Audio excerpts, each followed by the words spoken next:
He wasn't supposed to be here. Kofi knew at the moment he heard the boots. Too steady for a servant. Too deliberate for a man who didn't know exactly where he was going. The king didn't move from the bench. Didn't reach for the composure he usually kept within arm's length. He simply waited, eyes on the fountain, jaw tight, and let the footsteps come. They stopped. He turned slowly. And the breath he had been holding for 29 years almost left him entirely. The guard was tall in the way that fills a space without asking permission. Dark-skinned, broad across the shoulders, his palace uniform pressed so sharp it looked carved into him. His hand had already moved to his chest before his brain caught up, a soldier's reflex, but his feet had stopped moving. His whole body had stopped. Like he'd walked into something invisible and solid. Like the king had that effect on air. Their eyes met. Neither man spoke. The fountain ran between the silence. Somewhere above them, a jacaranda blossom let go and fell, slowly, almost deliberately, into the space between them. The guard recovered first. Dropped to one knee, fist pressed hard to his chest, eyes down. "Your Majesty." Low voice. Controlled. But something underneath it, something he was gripping tightly. "I was assigned the east perimeter. I didn't know you were." "Look at me." Not stand up. Not at ease. "Look at me." The guard's jaw moved once. Then his eyes came up. Kofi didn't know what he expected to find there. Nerves maybe. The wide, careful blankness of a man managing his own panic in front of royalty. He had seen that face 1,000 times. This was not that face. This man was looking at him the way no one inside this palace had ever dared, directly, steadily, with something so honest it sat on the border of dangerous. Not disrespect. Something worse than disrespect. Something that saw him. Not the crown, not the Kent, not the title pressed into every introduction like a brand. Kofi felt his pulse do something he couldn't explain to anyone. "Stand," he said quietly. The guard stood. All of him. Unhurried. He didn't fill the silence with apology or performance. He simply rose and waited, shoulders back, eyes level, the kind of stillness that doesn't come from training. Comes from knowing exactly who you are. The name tag caught the moonlight. Kwame. Kofi studied him for a long moment. Let the silence sit between them without rushing to fill it. Because something in him, something that had been locked and airless and untouched for years, was breathing for the first time. And it frightened him. And he did not look away. "Walk with me," he said finally. Not a command. Not quite a question. Something suspended between the two, naked in a way that surprised even him as it left his mouth. Kwame held his eyes. 1 second. 2. Then he stepped forward without a word, and fell into stride beside him, close enough that Kofi could feel the solid warmth radiating off him like the earth after a long day under the sun. They walked. The garden closed around them. And the king, who had ruled people his entire life without ever once choosing a single one of them, felt the precise, specific gravity of a man walking beside him who he would have chosen in any world, in any life, wearing any name. That was the beginning. That was the problem. His full name was Kwame Otieno Mensah. He had come from Kumasi, raised by a grandmother who pressed discipline into him like a thumb pressing clay. He had earned his position in the Royal Palace Guard through 3 years of military service, 2 commendations for bravery, and a reputation for never speaking unless something needed to be said. He was not supposed to meet the king in a garden at midnight. He was certainly not supposed to still be thinking about it 3 days later. But as Kwame stood at his post outside the eastern corridor, back straight, eyes forward, he kept returning to that voice. "Walk with me." Not a command exactly. Something quieter. Something that had sounded almost like longing wearing a mask of authority. They had walked for 20 minutes along the garden path, the king asking him careful questions. Where he was from, how long he had served, what he thought of the palace. Kwame had answered honestly and briefly, the way a soldier answers a superior. But the king had not spoken like a superior. He had spoken like a man starving for ordinary conversation. And that had undone something in Kwame's chest he hadn't expected. Inside the palace that same morning, Queen Akosua moved through the grand hall in ivory and deep gold, greeting foreign diplomats with a grace that made even the most stoic ambassadors pause. She was extraordinary and Kwame could see it plainly. What he also saw, when the king walked beside her for the formal welcome, was the careful, courteous distance between them. Like 2 planets maintaining orbit. Close enough to appear together. Too far to actually touch. The king's eyes moved once across the room. They found Kwame. Just for a moment. Barely a second. Then they returned to the diplomat before him and the mask was back, composed, commanding, royal. Kwame looked away. Do not be foolish, his grandmother's voice said somewhere in the back of his mind. You're a guard. He is a king. Know your place and stand in it. He straightened. He stood in it. But that evening, when a junior guard brought him a note, no seal, no signature, only 4 words written in a hand too careful to be careless, his discipline cracked just slightly. The guard. Tonight. Come. He went. They did not touch. That was the rule neither of them had spoken aloud but both understood completely. There were lines drawn by birth, by duty, by the watching eyes of a kingdom that held its traditions the way a river holds its banks, beautifully, and without mercy for anything that tried to change its course. But words were harder to guard against.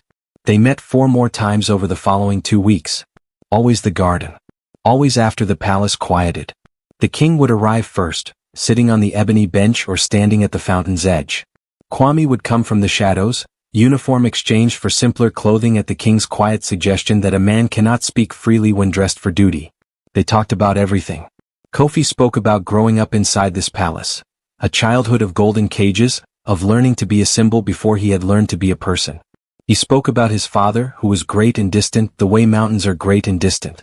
He spoke about the crown's weight not being the gold, but the silence it required of you. All that you could not say. All that you could not want. Kwame listened the way still water listens, completely, without interruption, holding everything offered to it. And then he spoke too. He told the king about his grandmother's compound, the smell of groundnut soup on Harmattan evenings, about the boy he had been, quiet and watchful, always feeling slightly outside of things, as though the world was a celebration he hadn't quite been invited to join. I know that feeling, the king said softly. I imagined you might, Kwame replied. Their eyes met across the fountain's silver light, and the silence that followed was not empty, it was full. Dangerously, beautifully full. On the 5th night, Kofi said something he had never said to another living person. I did not choose this life. I chose to honor it. There is a difference that no one speaks of. Kwame was quiet for a long moment. Then, carefully, and in all the things you were not allowed to choose, have you chosen nothing for yourself? The king looked at him. Something moved behind his eyes. Raw and ancient and alive. I am beginning to, he said quietly. The jacaranda blossoms fell between them. Neither man moved. But something had shifted. Deep as roots. Permanent as red earth. Akosua was not a foolish woman. She had been raised by a mother who told her repeatedly, a wise queen does not watch her husband, she watches the air around him. Air tells you everything. And the air around Kofi had changed. She noticed it first at the state dinner, the way he sat differently. Less like a man performing a role and more like a man who had somewhere recently remembered how to breathe. There was a quiet energy around him. Not happiness exactly. Something more guarded than that. Something fed. She began to watch more carefully. She saw the guard. Tall. Quiet. Stationed near the east corridor with a stillness that set him apart from others. She had initially noticed him because good palace guards were worth noticing. They were part of her safety. But she noticed something else too. The careful way he did not look at the king when the king was in the room. The performance of indifference. She knew it well. She had performed it herself for years. One morning she summoned him. Kwame stood before her in the private reception room, composed, respectful. Your Majesty. She studied him for a long moment, the way a jeweler studies a stone, looking not for flaws but for truth. You are from Kumasi, she said finally. Yes, Your Majesty. My mother's family is from there. She paused. Sit down, Kwame. He hesitated. Guards did not sit in the queen's presence, but she gestured again and he sat. She poured 2 cups of tea herself, which surprised him visibly. I am going to say something to you, she said, settling across from him, and I need you to hear it not as a command, but as a truth spoken between 2 human beings. He waited. My husband is a good man, she said quietly. He has honored every obligation asked of him. He has been kind to me and faithful to this crown. But there is something in him that this palace, that I, cannot reach. She met his eyes steadily. I'm not blind, Kwame.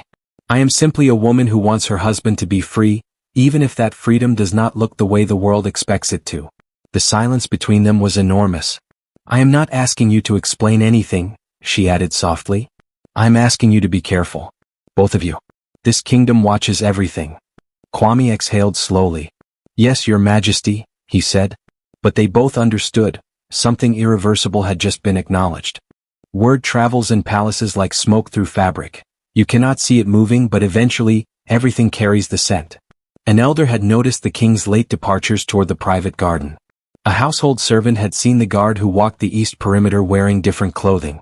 Neither piece of information meant much alone. Together they reached the wrong ears. Lord Amanqua, head of the Elder Council, a man whose loyalty to tradition was sharper than any blade, requested a private audience with the king. Kofi received him in the throne room. Your Majesty, Amanqua began carefully, it has come to the council's attention that you have been meeting privately with a junior guard.